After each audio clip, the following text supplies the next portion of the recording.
I first played with Hank Jones, I think it was 1995, at the Moscow, Idaho Lionel Hampton Jazz Festival. There was a few years right there, 1995 and 1996, when I took part in this amazing festival. And Hank Jones and Elvin Jones were in the house rhythm section and played together behind all the guest soloists that were coming through, as well as the top students from a competition, like high school students and college students. It was a big it's a big workshop. So that was the first time we played together, and it was a thrill to play with him and Elvin together. One time Roy and Hargrove and I were guest soloists, and another time Benny Golson and I were. That was a thrill. Shortly after that, I recorded a trio record with Elvin called Trio Fascination. Featured Dave Holland on bass. So at that time, I mean, I had a much deeper relationship with Elvin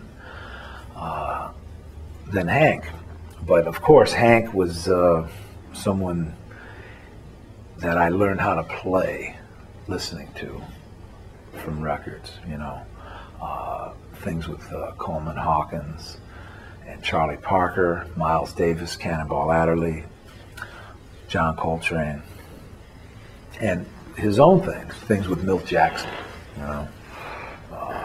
I heard Hank play at a club in New York called Bradley's on a number of times, and he was just someone that just captures you with every note and every phrase, every sound, you know. His sound and feeling was so beautiful. He called me shortly after that to join his trio on a couple occasions. Once at Birdland here in New York to play as a guest, which was a thrill. And I was really proud of that, you know, to be asked to play with him as a guest soloist. That was probably more in 1998, 99. And how did this latest series of collaborations that began with I'm All For You? Bruce Lundvall and I had been talking about doing duets, I'll start this over. Bruce Lundvall and I had been talking about doing a ballads project, and I wasn't really ready to do it when we first started talking about it. I had other projects in mind, and things were unfolding in my career and in different directions, you know. And then once I started to play with Hank, I thought more about doing a ballads album and doing something with him, you know. So I put a quartet together with George Mraz on bass, who had been a long-time associate with Hank Jones, and Paul Motion on drums, who I've been playing with since 1981. And that combination of Hank, George, and Paul was a lot of magic.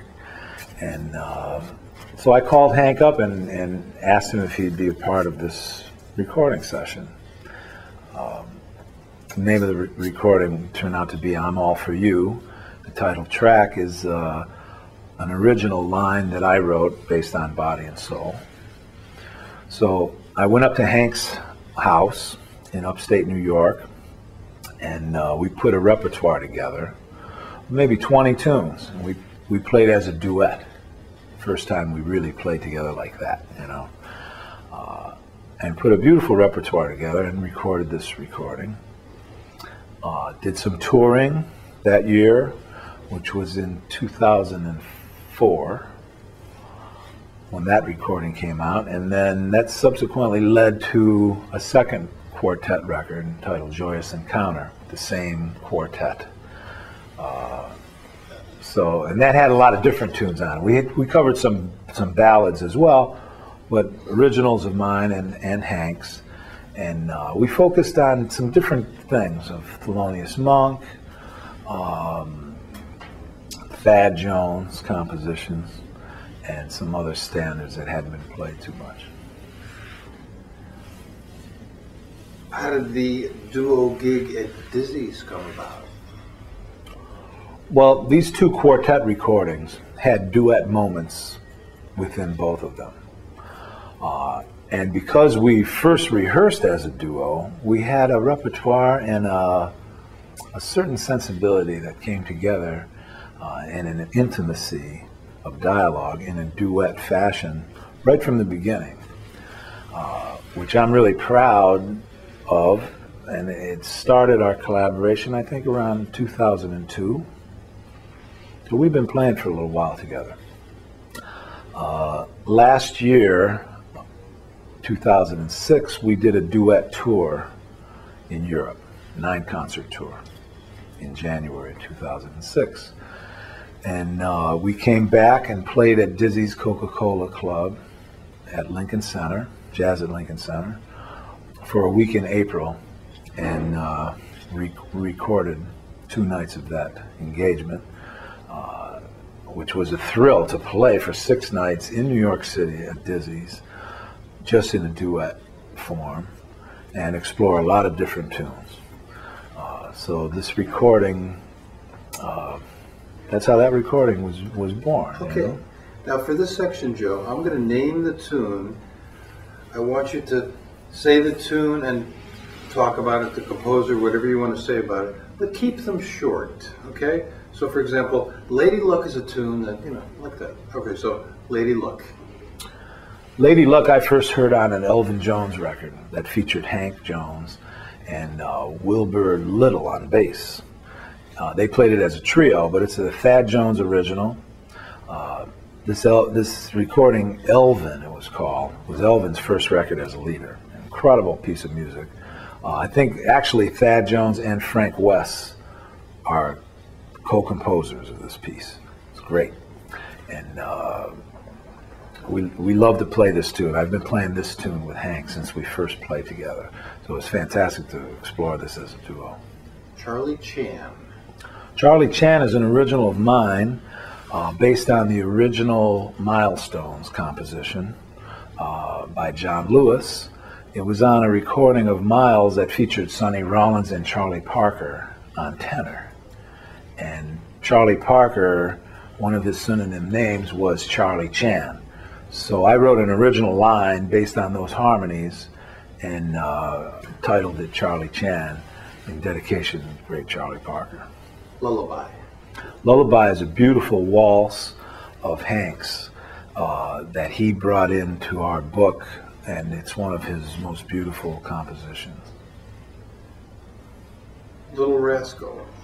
Little Rascal on a Rock is one of Thad Jones's compositions, a classic that I've played with the Mel Lewis Jazz Orchestra, this arrangement of this piece, but for full big band. It's an incredible composition, and the arrangement for the big band was just phenomenal, and give you the chills to play your part when you're playing that chart in the band.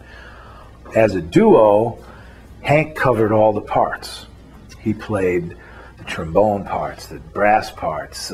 He voiced things with me within the saxophone section, and it's just a full ensemble piece of music that we execute as a duet.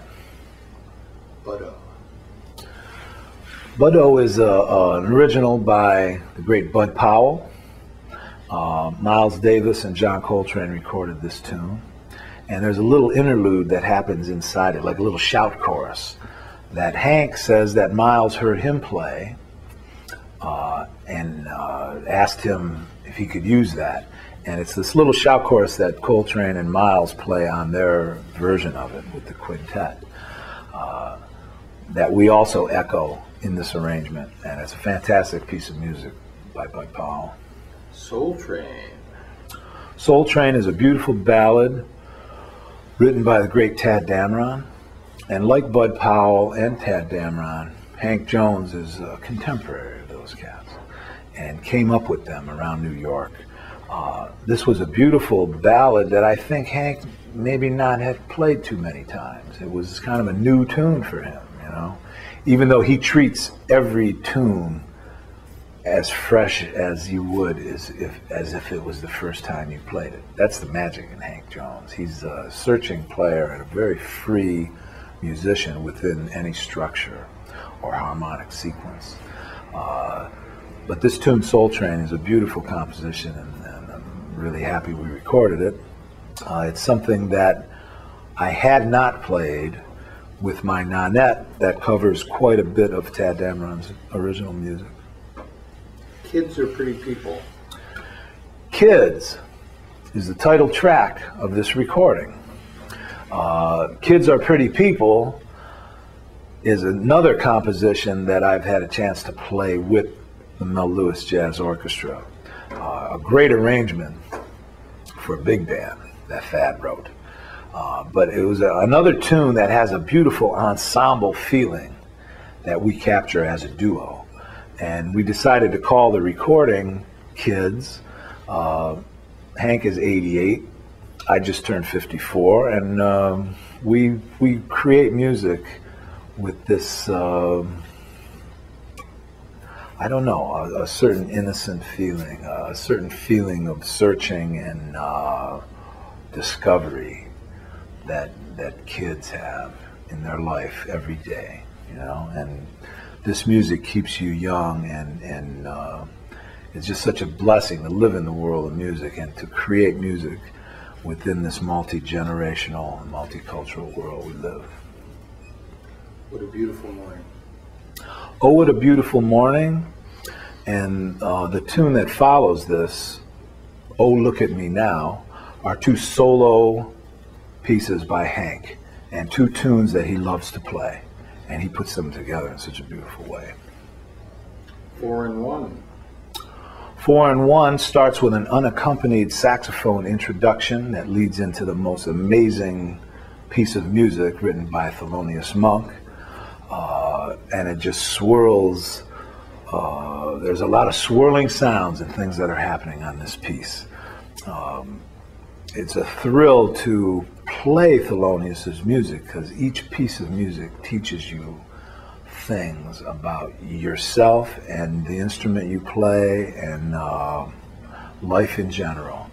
4-in-1 is one of Monk's most amazing compositions. Lazy Afternoon. Lazy Afternoon is an arrangement that Hank wrote on this beautiful composition, and it's the only piece that I play soprano saxophone on this recording. It has a very beautiful form and structure, and I think we sustain the mood of a lazy afternoon throughout the whole piece. A lot of magic in this piece. You've played in a number of different contexts, nonette, quartet, trio, now a duo. How do you position yourself when you play in a duo? How is playing in a duo different than the other? Playing in duet settings is a very intimate world, and you have to find the spaces and places to play and feed each other and accompany each other as you play.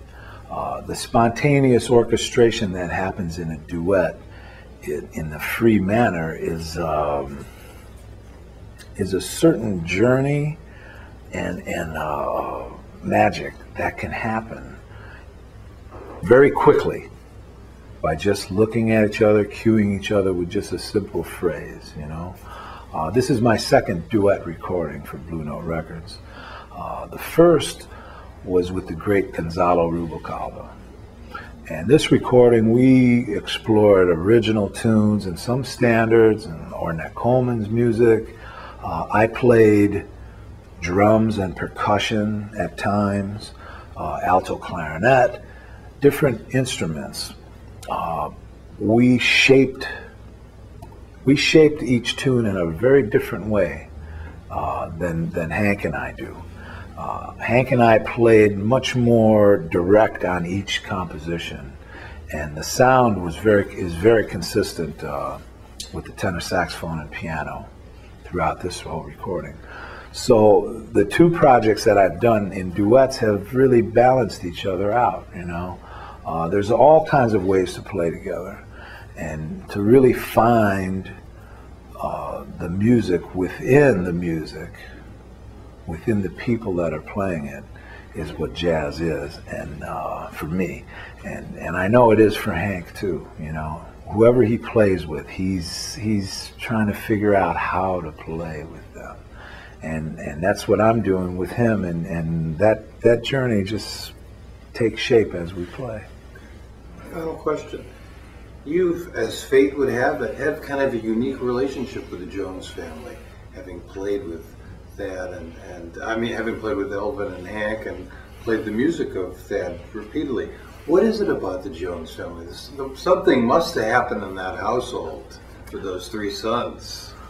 Well, Hank Jones, Thad Jones, Elvin Jones all share the same love and joyous feeling in their music. You just feel their whole essence and humanity in their music, you know. And they are all very unselfish musicians and egoless musicians, and have lived lifetimes sharing their wisdom and knowledge and feeling with the whole community of musicians that they've been associated with. And I know their inspirations, their inner inspirations as a family, fueled each other's success and passion through the years. I feel so fortunate that I've had a chance to develop myself within the world of music that Thad and Elvin and Hank gave all of us, you know, and still give us today, you know. Timeless music and the joyous feeling of creating music together with them through the years has just elevated my whole existence.